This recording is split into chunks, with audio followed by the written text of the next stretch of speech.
Hello friends, आप सभी का स्वागत है हमारे YouTube channel smart study centre में। दोस्तों,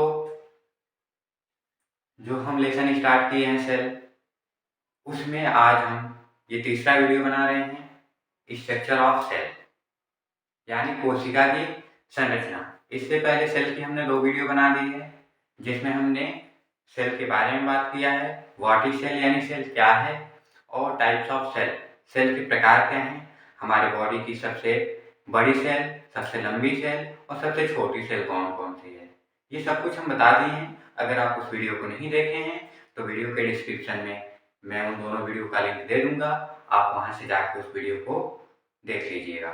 ठीक है, चलिए वीडियो स्टार्ट करते हैं।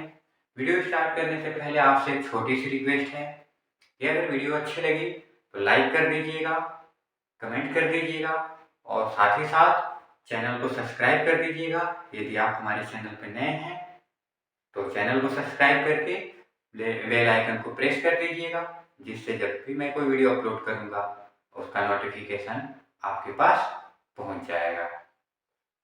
चलिए अब अपना टॉपिक स्टार्ट करते हैं। स्ट्रक्चर ऑफ सेल यानी कोशिका की संरचना। कोशिका की संरचना क्या है? ठीक है, देखिए सबसे पहले हम बात करते हैं तो जो हमारा स्ट्रक्चर ऑफ सेल है, कोशिका की संरचना है, इस कोशिका की संरचना में मुख्य रूप से 3 पार्ट्स होते हैं। कितने पार्ट्स होते हैं? 3 पार्ट्स होते हैं। ठीक, कौन कौन से? पहला है हम लोग का सेल मेम्ब्रेन। ठीक है, पहला क्या है? Cell membrane. दूसरा न्यूक्लियस। तीसरा क्या है? साइटोप्लाज्म। ये 3 चीज मिलकर ही हमारे एक सेल का निर्माण करती है। सिर्फ एक सेल का, सिर्फ एक सेल में ये 3 चीज होती है। इन तीनों चीज में बहुत सारी चीज होती हैं।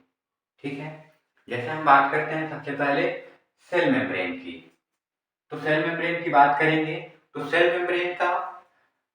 मेम्ब्रेन को हम प्लाज्मा मेम्ब्रेन के नाम से भी जानते हैं। सेल मेम्ब्रेन का दूसरा नाम क्या है? Plasma membrane. और ये जो प्लाज्मा मेम्ब्रेन है ये फास्फोलिपिड और प्रोटीन से मिलकर बनी होती है। सेल मेम्ब्रेन जो होती है हमारी सेल के आउटर वाली जो बाउंड्री होती है, यानी सेल के बाहर वाली जो बाउंड्री है उसे हम सेल मेम्ब्रेन कहते हैं। देखिए ये जो सेल के बाहर आपको दिख रहा है, ये सेल के सबसे आउटर, ये जो है सेल मेम्ब्रेन है। सबसे बाहर वाला पार्ट होता है सेल मेम्ब्रेन। जो सेल मेम्ब्रेन होता है सिलेक्टिवली परमिएबल होता है। सिलेक्टिवली परमिएबल मतलब इसमें से चीजें आ जाती हैं। ठीक, जैसे हमारा बाहर से ऑक्सीजन और न्यूट्रिशन जो होता है वो अंदर आता है सेल के अंदर। ठीक है, और जो सेल के अंदर टॉक्सिक सब्सटेंस बना होता है वो टॉक्सिक सब्सटेंस क्या होता है? बाहर जाता है। तो वो इसी सेल मेम्ब्रेन से होकर जाता है। ऑक्सीजन और न्यूट्रिएंट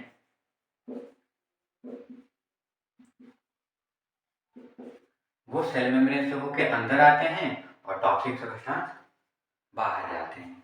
ठीक है, तो ये हो गया हम लोग का क्या? Cell membrane. ठीक, अब बात करते हैं हम लोग न्यूक्लियस की, यानी केंद्रक की। न्यूक्लियस क्या है? देखिए जो हमारा सेल होता है उस सेल के लगभग सेंटर में पड़ा होता है न्यूक्लियस। ठीक है, जो सेल है सेल के लगभग सेंटर में न्यूक्लियस पड़ा होता है। न्यूक्लियस क्या है?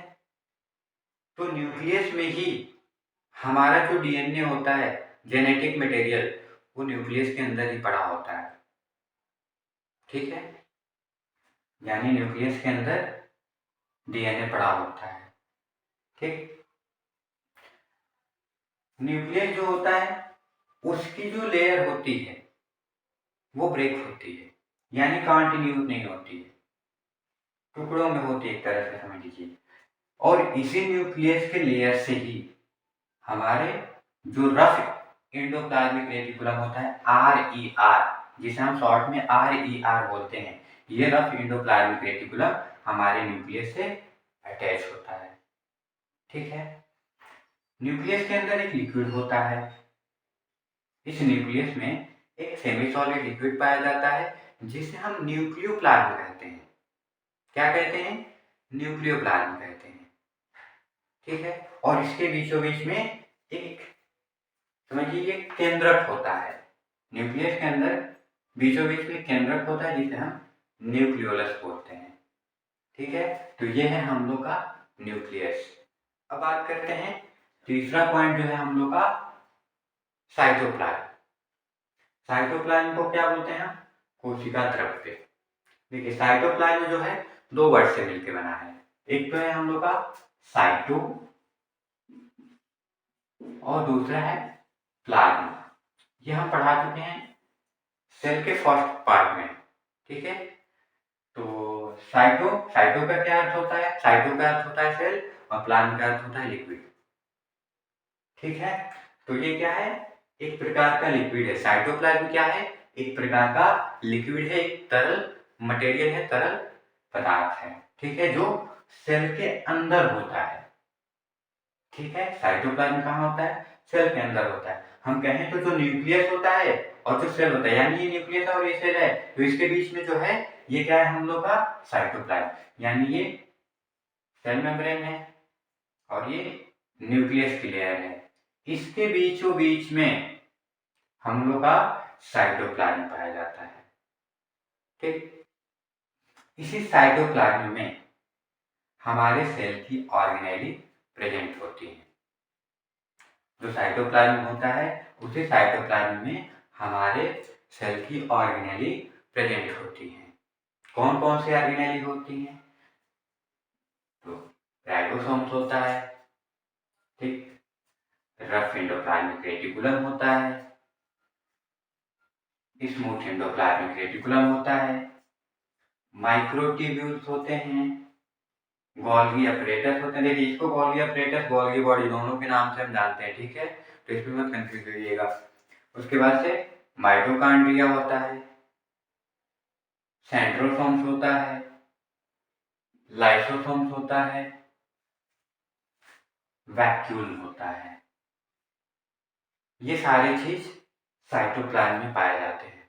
देखिए एक चीज हम बताए थे यहाँ पे कि सेल के न्यूक्लियस के अंदर एक फ्लूइड होता है जिसे हम न्यूक्लियोप्लाज्म कहते हैं, और सेल के अंदर भी एक फ्लूइड होता है जिसे हम साइटोप्लाज्म कहते हैं। ये दोनों चीज अलग अलग हैं, इस पे ध्यान रखिएगा। यानी सेल के अंदर जो फ्लूइड पाया जाता है उसे साइटोप्लाज्म कहते हैं, और न्यूक्लियस के अंदर का जो फ्लूइड है उसे हम न्यूक्लियोप्लाज्म कहते हैं।